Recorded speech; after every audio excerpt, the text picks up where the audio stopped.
In the 1980s, Group B rally came very close to Formula One in terms of popularity, not because it overtook it, but because it offered a completely different kind of spectacle. While Formula One was becoming more and more restricted, Group B remained almost unlimited. The cars were getting faster, more dangerous, and more extreme, and the drivers were just as recognizable, sometimes even more so than Formula One drivers. Car manufacturers couldn't ignore a discipline that was growing this fast. One after another, they started building dedicated rally cars. Ford's European division joined the race as well.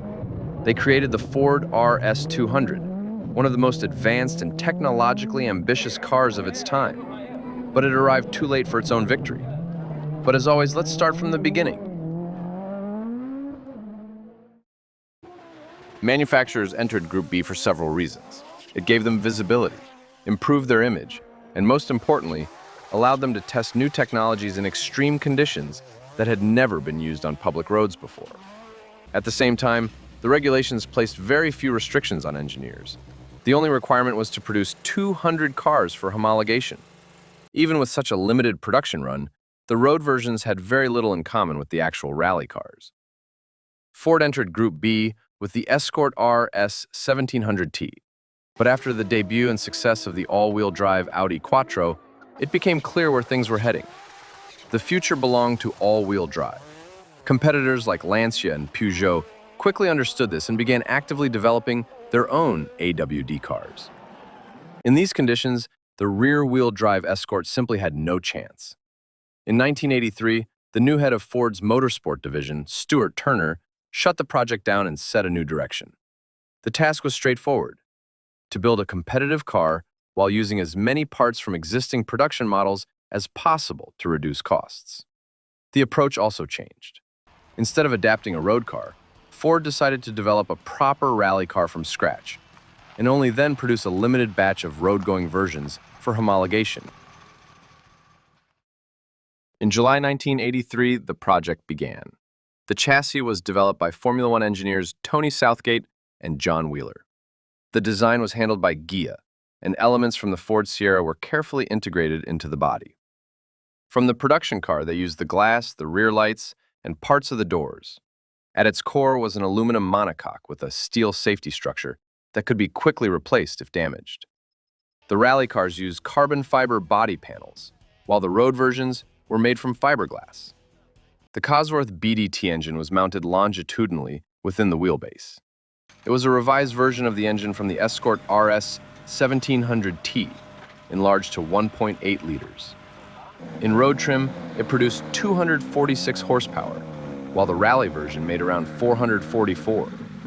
The difference in performance was significant. The road-going RS200 accelerated to 60 miles per hour in 5 seconds, while the rally version did it in 2.8. The all-wheel drive system, with 3 limited slip differentials and a transaxle layout, provided proper weight distribution.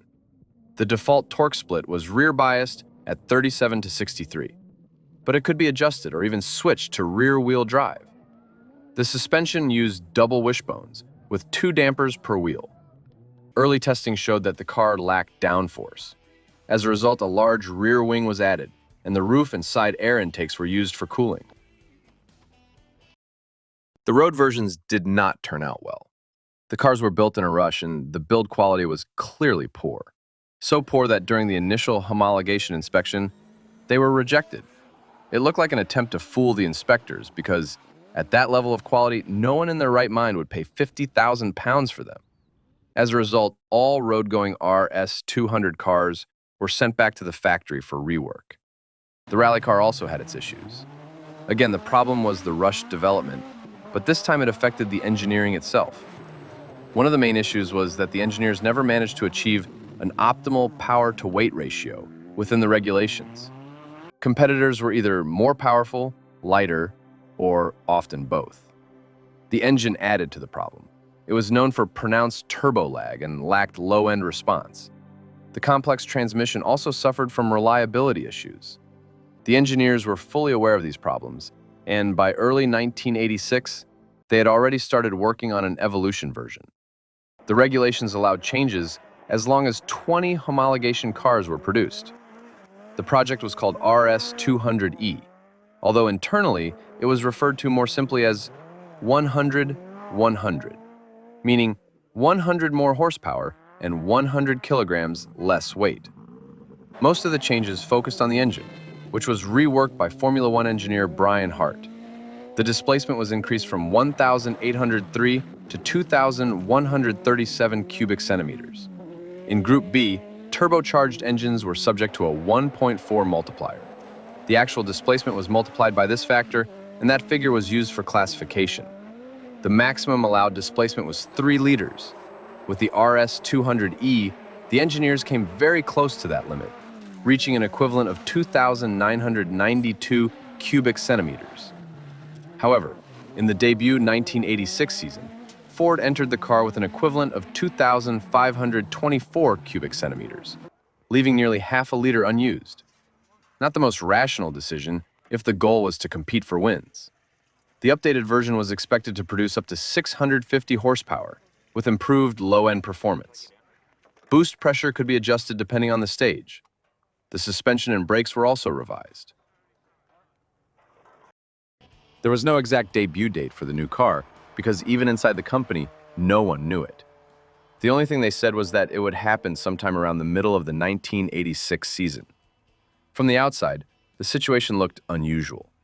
By the start of the season, neither the updated car nor even the base version was ready, as it was still being refined and developed during the championship itself. As a result, Ford missed the opening round in Monte Carlo due to the cars not being ready. The debut only took place at the second round of the season in Sweden. A third-place finish by Swedish driver Stig Blomqvist in the RS200 looked encouraging, but inside the team the result was viewed with caution. Everyone understood that there was no real fight for the podium. The main battle was between Peugeot and Lancia, while Ford was simply the best of the rest, even finishing ahead of an already declining Audi. The home advantage was also taken into account. In the snowy conditions of Sweden, a local driver naturally had an edge. Still, if even a basic and largely unfinished RS200 could deliver that kind of result in its first race, it was reasonable to expect that, with the Evolution version, Ford would fully join the fight for wins. That was the general mood inside the team. However, the Evolution version was never given the chance to debut in Group B. At the very next round in Portugal, Joaquim Santos of the private team Diabolique Motorsport, driving a Ford RS200, lost control on one of the special stages and crashed into a group of spectators. As was common in Group B, they were standing right at the edge of the road. The accident had tragic consequences. Dozens of people were injured and 3 were killed, including a child. Even before this crash, the situation around Group B had been growing increasingly tense. Engine power had already exceeded 500 horsepower, pushing beyond reasonable limits. Speeds on some stages had become excessive, even by motorsport standards, and spectators standing just inches from the road were causing growing concern for the FIA. After the Santos accident, all factory teams withdrew from the Portugal round in protest over poor organization and safety issues. However, at the next round in Kenya, they returned to competition, including Ford. No significant results were achieved, but the team remained calm about it. The Kenyan rally had always been unique. Endurance and reliability mattered far more than outright power. The next round was the Tour de Corse, where another tragedy occurred. Finnish driver Henri Toivonen, driving for Lancia, went off the road on a mountain section and fell down a ravine. He was killed instantly, along with his co-driver. This became the final point. The FIA announced that Group B would be banned starting from 1987.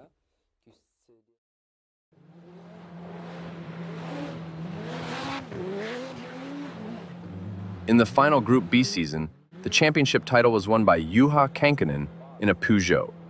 Ford never entered the Evolution version, as they no longer saw a reason to do so. The standard RS200 did not stand out in the remaining part of the season, and the third place in Sweden remained its best result.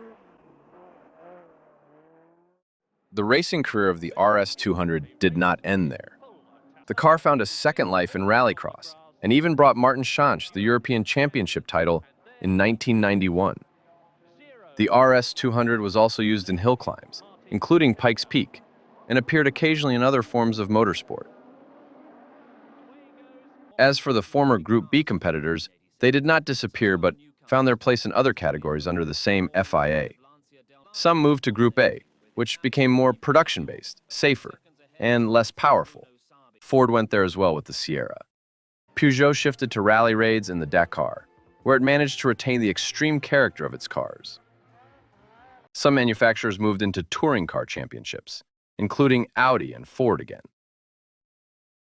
Just over 200 road-going versions of the RS200 were built, exactly what was required for homologation. Some of the cars were later used in motorsport or remained with the manufacturer, so the exact number of units sold is difficult to determine. Estimates usually place it between 140 and 150 cars. It is not surprising that the RS200 quickly became a collector's item and a base for many replicas. Unlike many other Group B cars, the road version kept the same basic architecture as the rally car, differing mainly in a less powerful engine and softer setup. Prices for surviving examples today start at around $500,000 and can go significantly higher. The irony is that one of the most advanced and technologically sophisticated cars of its time never got the chance to prove itself fully. And that is the key point. Because the 1987 season could have become the peak of Group B. New and even more radical cars were being prepared for it, and the RS200 was meant to be among them. The only question is whether Ford could have truly fought for win.